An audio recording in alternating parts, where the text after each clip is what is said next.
we're back with redeeming versus non-redeeming qualities. All right. We're going to talk about payment history. How does that involve? Well, that is probably one of the most important factors. All right, that outweighs everything. So what's the how is the payment history serviced? Is it okay? The person comes and pays me cash every time for their mortgage payment or their land contract, and there's no way to verify it. That's not going to fly. I'm going to tell you that right offhand. The bottom line is that it needs to be third-party serviced. All right, if you're looking at two notes and one note is third-party service and the other one's not, the third-party service creates more value tremendously.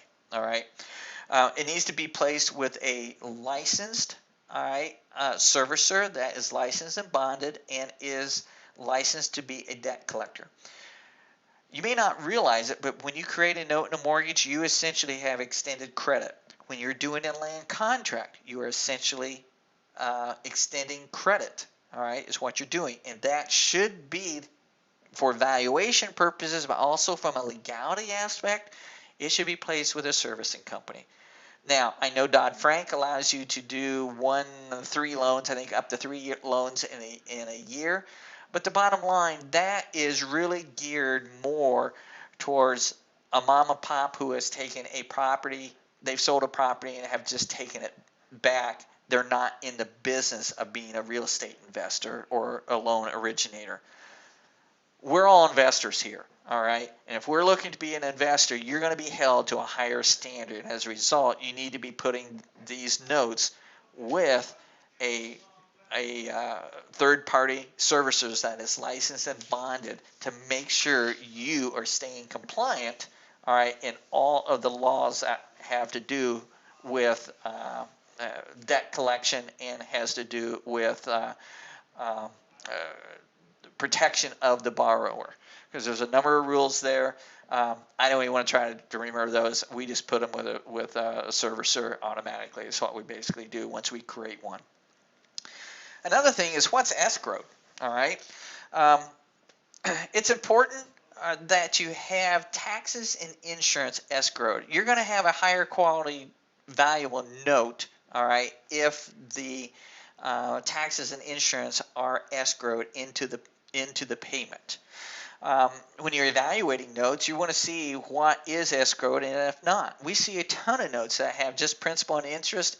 We've seen notes that have no title policy. There's no escrow whatsoever. It's just a principal and interest, and they've put maybe $2,000 down as a down payment. You know, what do you think the likelihood of that note actually going to maturity and performing? It might, okay, but the odds are not in that favor, all right? If you're going to do this and create a note, something on this line, then do it right. Set it right so that it's got teeth in it, that it has value, etc. in that respect. So as you're evaluating notes, you need to determine whether taxes and insurance are escrowed. We actually put taxes, insurance, and the servicer's servicing fee and having that paid out of escrow is what we do. And you can do that, okay? You see, I don't see too many out there that's actually done that way, but you can do that. What's the payment history? All right, spotty payment, but they catch up. Do they pay once a quarter, all in one lump sum? You know, when you're dealing with these type of notes, I'll say the scratch and dent, all right, you're dealing with people who are often very good quality individuals, all right, but what they do and how they do it may not lend itself to the bank every monthly payment. All right, maybe you're dealing with someone who is seasonal in nature and they create 90% of their income, all right, in 10 months of the year and then take unemployment for the next 2 months. All right, independent contractors do that a lot. Are they bad people? Absolutely not. Are they going to pay? Quite normally, yes. So you're going to need to do your due diligence to see what that payment history is, looking at the servicer notes as well. It's associated with that, and determining what's going on in that situation. Obviously, you like one that's going to pay on time every month, nice and consistently, but that's just doesn't happen out here. It does. I should rephrase that. That's not always the norm, is what I should say. All right, it's not uncommon that you having some variances in there. The other thing is in their payment. You may experience, say, someone who has a 30-day rolling. All right, they pay every month, but they're like 30 days behind all the time. All right, is that a performing note? Yeah, I would still classify that as a performing note.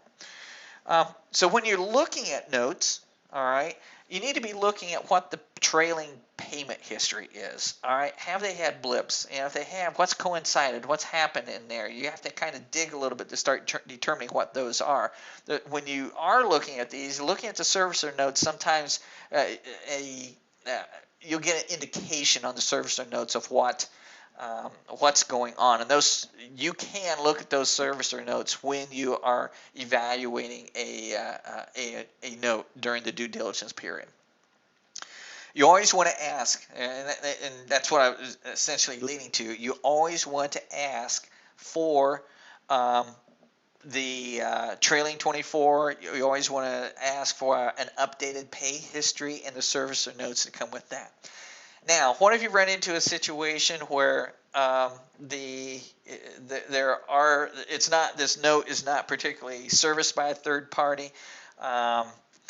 You can work through what's called a payment affidavit, and this is a situation where the person who owns the note and the borrower, they both state via affidavit and notary signed by each of them what the payment has been, what the current unpaid principal balance is, all right, and that they are both in agreement with it as of a certain date.